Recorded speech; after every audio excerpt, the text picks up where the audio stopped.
hariya ntiyagombaga gutaha yari igihano yari yagisoje yarasoje igihano urebye cy'imyaka 5 bari banamukatiye cyo guteza imvururu muri rubanda. Karasira wamenyekanye nka Professor Niga, ari n'umuhanzi kandi umwarimu muri kaminuza nkuru y'u Rwanda. Allah ntiruteguza ruza rutyo nta n'umuntu ugira umenyera. Iyo miti we ubwo nyine usigara wibaza iki cyatumaga mu iyo miti buryo yari afite uburwayi nyine yaratahariya yari butaye niba ari tariki zingahe hagati muri nyine gusa ni muri iyi minsi kuko ntago byagera 10 ntago zigeramo kuko nyuma yo gukatirwa icyagiye hano urumva ko yari amaze imyaka ine yari yafunzwe mu 2020 nko muri iki gihe n'ubundi yari utari muri kwa gatanu ni muri kwa gatanu byari bugufi butaha rero igihano cyo gisoje twere kati imyaka 5 n'ubundi bisa nkaho byenda guhura niyo yari amaze nari maze iminsi mbona ku mbuga nkoranyambaga no kuri babandi baboshya kuko ntacyo babafasha barimo bavuga ukuntu ngo agiye gutaha none hari bwo agiye gukora ibitangaza ubu nta gitinya gufungwa azavuga byose nyine narebaga bene tumwitege noneho tumwitegure mbese bavuga ibintu nk'ibyo bati kandi mwibuke ko tugomba kumufasha akabaho neza ibintu nk'ibyo ibyo ngibyo nanjye narabibonye bavuga bati nta kintu atinya ati agiye no kuduha amakuru yose y'ibibera muri ibindi bavuga ibintu byinshi cyane bibona ko bijyanye no kumushyigikira ariko bakibagiza ko arwaye. Ikintu cya mbere kigomba kuba nuko bagomba kureba ingano y'imiti yanyoye. Yego. Ikintu nibuka yaradushekeje mu rukiko umuntu iyo yapfuye nyine hari ibintu wibuka ari mu rukiko baramubaza bati se Karasira arangira avuga ati uretse mucamanza maze nkubwira ikibazo mfite ati niki ati iyo ndyamye ndota kazungwa niki oya wa mugabo wisha abantu ati narose kazungwa nyica ati je ntago nsubiraho nararaga bibi ntambara gereza igira ibibazo bikomeye kubera ko yabati ati baramwe ngo kazungu ari hafi aha ngaha muri iyi gereza ndimo ati ntago nagira ayo nguko imana muri ruko ritashira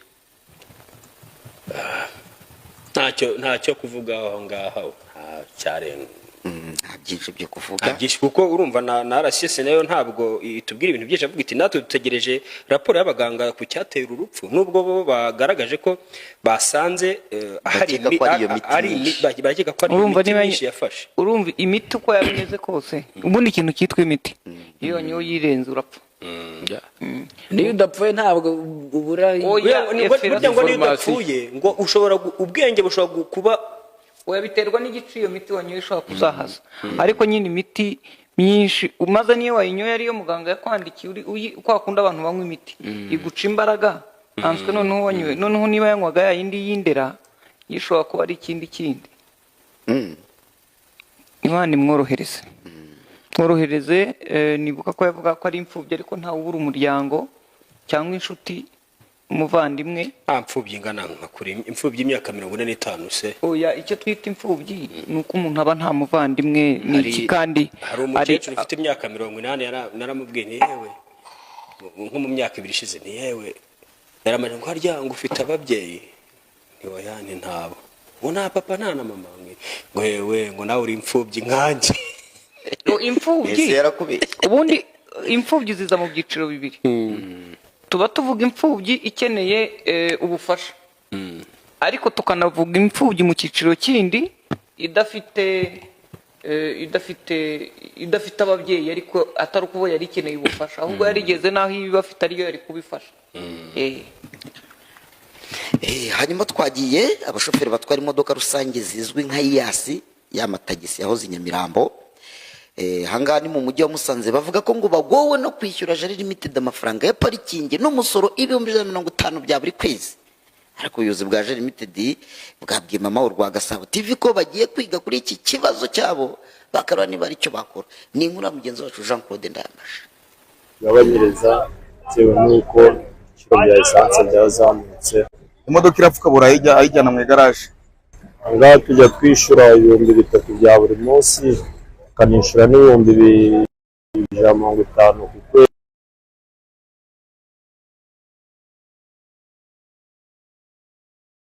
kwezi.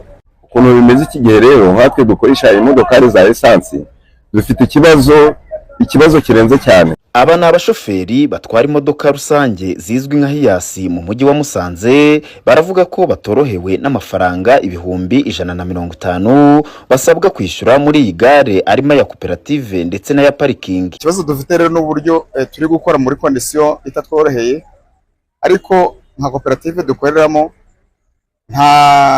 ntacyo batugaragariza cyo kuba badufasha mu byerekeranye n'imisoro dusora. Mu by'ukuri dusora umusoro uri hejuru cyane, ariko ikibazo duhangayikishije nyamukuru badusoresha 3 ku munsi bakanadusoresha 5. Wareba ugasanga amafaranga twakoreye na aya gare gusa na sitasiyo. Bakomeza bavuga ko bitewe nuko ibiciro bya essence byazamutse cyane, aya mafaranga kuyabona bitarimo kuborohera muri iki gihe.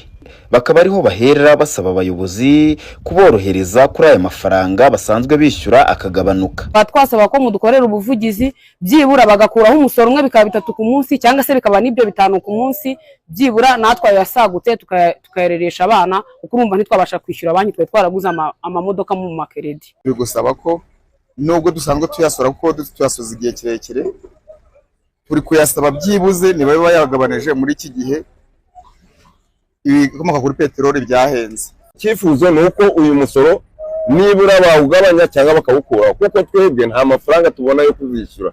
Twifuzaga ko mwadusabira ubuyobozi bukagira icyo bwatugabanyiriza bitewe n'uko ibiciro bya esanse byazamutse.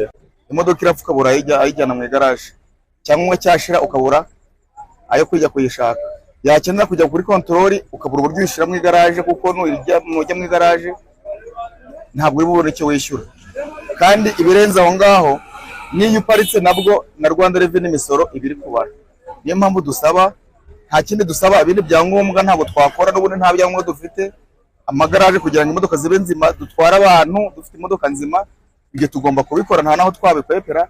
Niyo mpamvu turi gusaba ngo byibura nibarebe uburyo uyu musoro wa gare bagira ikintu babadukuriyeho. Umuyobozi mukuru wa Jari Limited Shyaka David yabwiye Mamurwa Gasabo TV ko bagiye gusuzuma icyifuzo cy'abo bashoferi. Icyo cyifuzo cyabo turacyakiriye katugisuzume, Yego, kandi birumvikana. Uwo ni ikibazo nyine cyakwigirwa hamwe. Yego, Kareba imikorere ihari, kareba ibibazo bafite, ko n'abafatanyabikorwa tugomba tukaganira twese hamwe tukabishakira umuti. kugeza ubu imodoka rusange zizwi nka hiyasi zibarizwa muri Musanze zose hamwe zigera kuri 200. Iyi ni Mamurwa Gasabo TV, Ngeni Jean Claude.